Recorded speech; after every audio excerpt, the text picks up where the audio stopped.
Hey y'all, it's been a minute, huh? I'm in Japan. It's hot as heck. Sweet.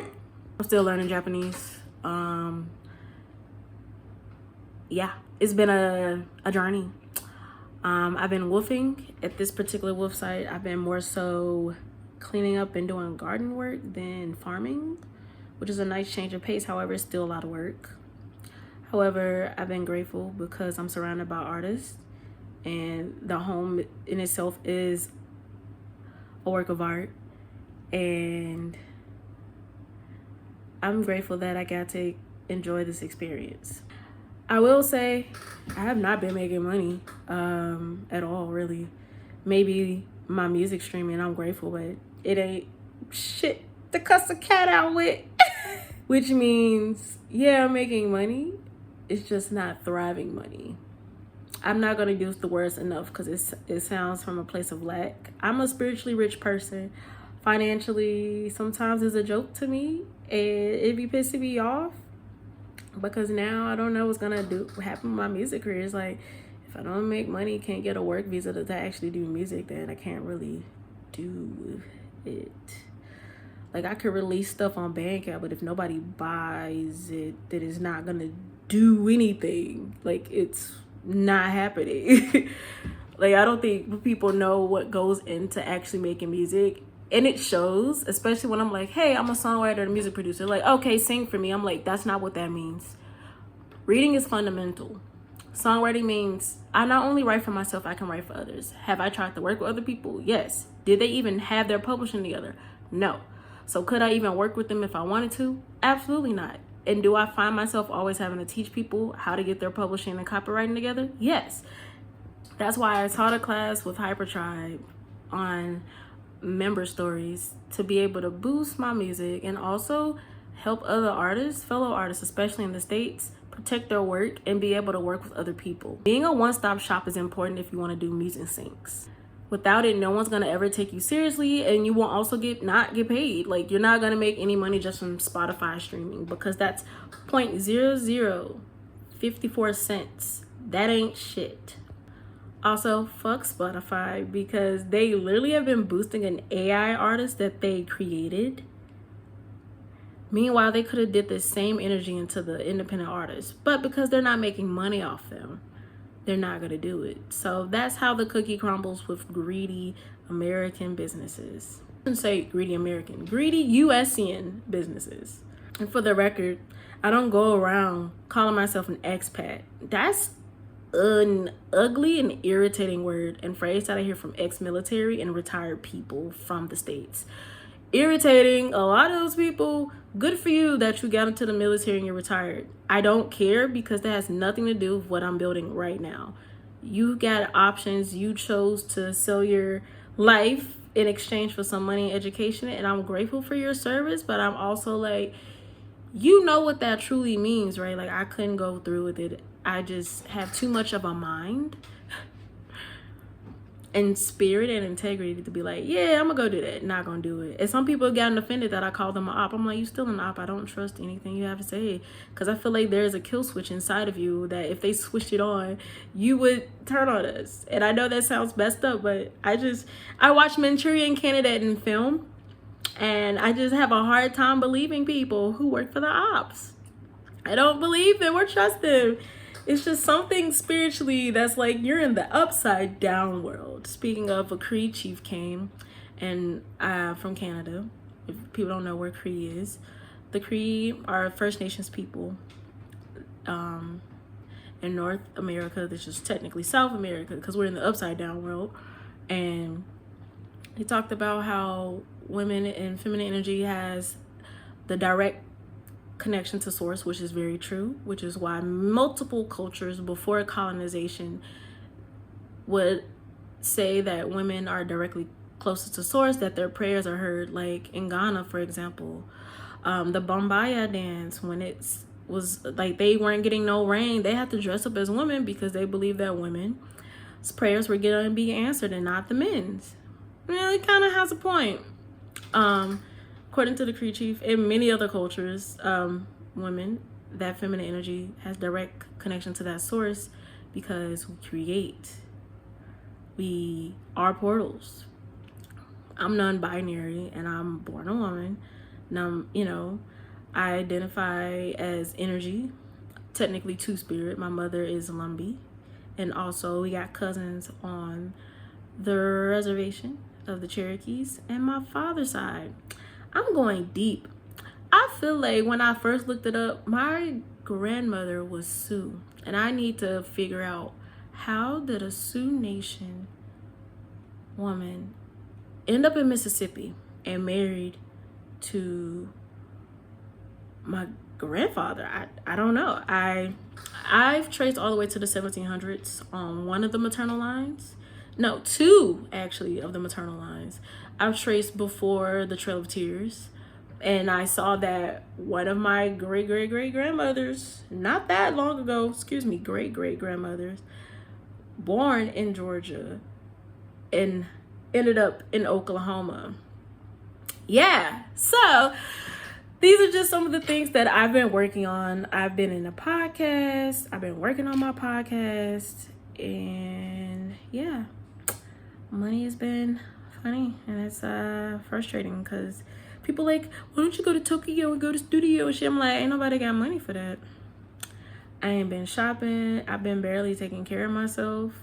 I'm grateful that I get housing and food here. But like big things like I might be losing my 2 terabytes of data, of memory, of all my content I've been building for other shit because I'm not getting paid. And American jobs are not happening for anybody, and they haven't been for a long time. And it took this lunatic to get in office again with this terrible administration for y'all to just realize the hiring freezes that are publicly in newspapers that people don't read. They're on the websites. They'll let you know when they're going to have massive layoffs in each industry. It's not that you're not good at your job. It's that capitalism is greedy. And now we have people being put in concentration camps in the swamp. Yeah, no. And we really have stupid people in that nation. Like, they're just like, you should have came here illegally. I'm like, y'all are illegal. If you are not connected to any First Nations, you're illegal. If you were kidnapped and brought there, then you have something to say. If you do not come from those descendants, you are illegal. You are not supposed to be there. You don't get any say on what's happening anymore. If you are not collectively understanding the level of fucked upness of this whole shit, then we ain't got nothing to talk about. If you're just talking about, oh, they're like the Nazis are like the U.S. The Nazis are like the U.S. The Nazis learned from Jim Crow and slavery era. They learned the concentration camps from plantations. They learned the massacre of people from white mobs massacring people in my community. They learned all this evilness from the rejects of England, the rejects of Germany, the rejects of France, the rejects of Portugal, and the rejects of Spain. They learned it from them. All the white immigrants that were decided to come and be a part of slavery and have slaves learned the cruelty and those systems from the U.S. of A. I have to remind and teach a lot of white people that likes to talk a lot. When I notice they have the audacity over here to try to tell me this Spaniard came here and my ancestors were like, Conquistador! And yeah, I'm so serious, y'all. I could just hear conquistador. Every time he talked to me, I just could hear conquistador, conquistador. And I'm like, my ancestors are not okay with him. Like, I just had to stay away. I can't talk to you. He really had the nerve to be like, a lot of Americans come from Africa. I'm like, actually, I don't. Some of mine did, and a lot of mine are actually indigenous. Here's the proof. He's like, oh, you know your. I'm like, yeah, a lot of us actually do know our history, you piece of shit. Not all Black Americans don't know their history. That is a lie. A lot of us actually pride ourselves in knowing our genealogy, despite the colonizers and the conquistadors. We actually tracked our genealogy through middle names. A lot of them are in the, I'm not going to say where, but we keep a collection of our stories. My auntie is actually a genealogist. She hasn't been practicing for a while. I don't know what's happening. I gotta call and check on her. But when she went to Tennessee State University, she graduated with a genealogy degree and has been doing that work for some time. And my grandmother also was the historian, my late grandmother. But she's even kept some of the notes that I would record of her and other people in the family. Because we've been doing this for a long time. It's important to know where we come from so we know where we're going. Also, apparently we know all of our lives. We know all of our memories in the first 7 weeks before we exit the womb. Powerful. And what can I say? I put out another song called Fuck Social Media because honestly, fuck social media, especially what they're doing with TikTok in the US. I think it's a hot mess and it impedes on your rights of freedom of speech. So do not get on whatever the heck they're calling it, a state sanctioned app. That's weird. Don't do it. YouTube is dope, but building my own shit in the background. If you want to support it, let me know. I can add you to my newsletter. You can go to my Bandcamp and buy my music today. That would be great. I'm actually sharing a lot with my Bandcamp, whether they answer or not. I don't give a fuck. You bought my music, so you're gonna get to know what's going on. And if you don't care, then you can remove yourself. Like, share, subscribe. This is what's happening. I be getting a little irritated because I'm an immigrant. And I know that I'm not going to ever call myself an expat because I am moving for a better life. I will say since being in Japan, I've had a calm nervous system. And I'm grateful for this opportunity. I just would like, while I am here to get on my feet, to actually be stacking bread. Because my visa is up August 15th. And I'd rather get another visa. And I would like to not have to just spend, $50 to go, more like $300 to go and come out of Vietnam to get the rest of my bags and to pay for another visa. Because I have to pay for a visa to go to Vietnam. Come to Japan, I didn't have to pay for a visa. It was fucking nice. And other countries where I don't have to pay for visas, I think I'm going to start going to those right now. I just would like more ease into my life, and not even a want. I'm going to have more ease into my life. I've already done the hard parts, and now it's time for me to do the things that I enjoy and start wasting my life. I do feel like I be wasting my life when I'm not doing shit I want to do, because why I have to do that? I don't believe in that reality. That's not my doctrine anymore. I'm not in the United States. So no advice from the United States about jobs is going to help me. If you are ex-military, you're in the military, or you're retired, if you are not a creative, everybody's technically a creative, but if you don't actually have any background in creating and you've retired from creating, even though you are a creator, we got nothing to talk about. And I know that because it's like the type of conversation I have with people. We're just never on the same page, and they don't truly understand what it means to build a music career. Like, I am running my own metadata. I'm putting it out. I'm talking to the distributors. I'm having to do the marketing. I have to find money to do this shit because it does cost money to be in the music business, and it is gatekept for good reason, because now we have people making music with AI and it's shit, and I can tell immediately when it's made with AI. It has no soul. The music does not match with the lyrics. Sometimes it does, but there's like something off-putting about it. I can hear it immediately. But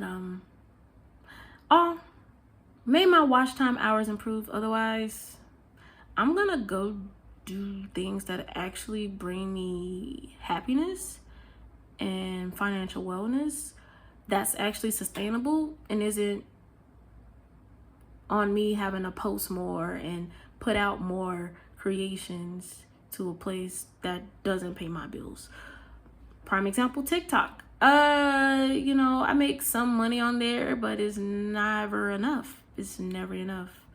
I literally see people who be talk about not shit and they get way more money than people who are actually creative. And everybody does have this creation, but I mean, some original, something that's not gossipy all the time. I'm like, where are my people? Everyone keeps saying, you'll meet your people, you'll meet your people. Bro, I'm 31. I don't believe that anymore. I believe that I'm my people. Yes, I have friends and chosen family, but ultimately, there's nobody really pushing me in the ways like Senna and Hunger Games to do cool shit. I keep getting opportunities that have no energetic match to what I actually want to do, advice that has nothing to do with what I want to do. People being like, I know this isn't what you want to do, so why the fuck are you saying it to me? Shut the fuck up, bruh. Like, that's really how I be feeling to people lately. I'm just like, you don't actually listen to me, so why am I talking to you?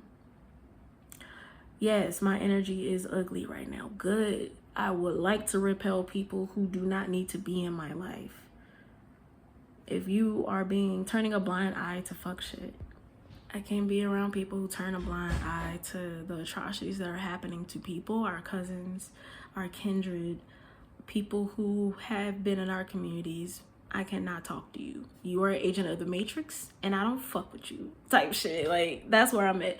If you are fighting for people to lose their jobs in this economy and this bullshit, just because they're not showing up, do you know why they're not showing up? Oh, maybe they're close to homelessness and houselessness. And that job ain't really paying them shit. They're replaceable. You're an op, you're an agent in the Matrix, and I don't fuck with you. If you're an employer watching this video, I don't want to be employed by you if you think the atrocities in my country are okay and they're necessary. I don't fuck with you. You're an op of the Matrix. I'm only talking to people who want to make cool things like Sinners, cool things like Ironheart, better things, bigger things beyond propaganda, bigger things, more spiritually sound, connected things. Then we can talk. Otherwise, fuck out of here with all that dumb shit. If you can pay for mediocrity and you can't invest in somebody who's really going out here towards their dreams, and you're mad and you're jealous that I'm overcoming obstacles that you didn't think were possible, because my brain is connected to source and I'm getting these ideas and I'm grateful. And yes, I have wise counsel, but they just don't have the money. It'd be great if I can meet a millionaire wise counsel, be like, here you go. Here's a financial advisor. Here's the tools. That's what nepotism is supposed to be, but our people don't do it. And it's a problem. And if you actually made it to the end of this video, can you post rice bowls? All right. See y'all.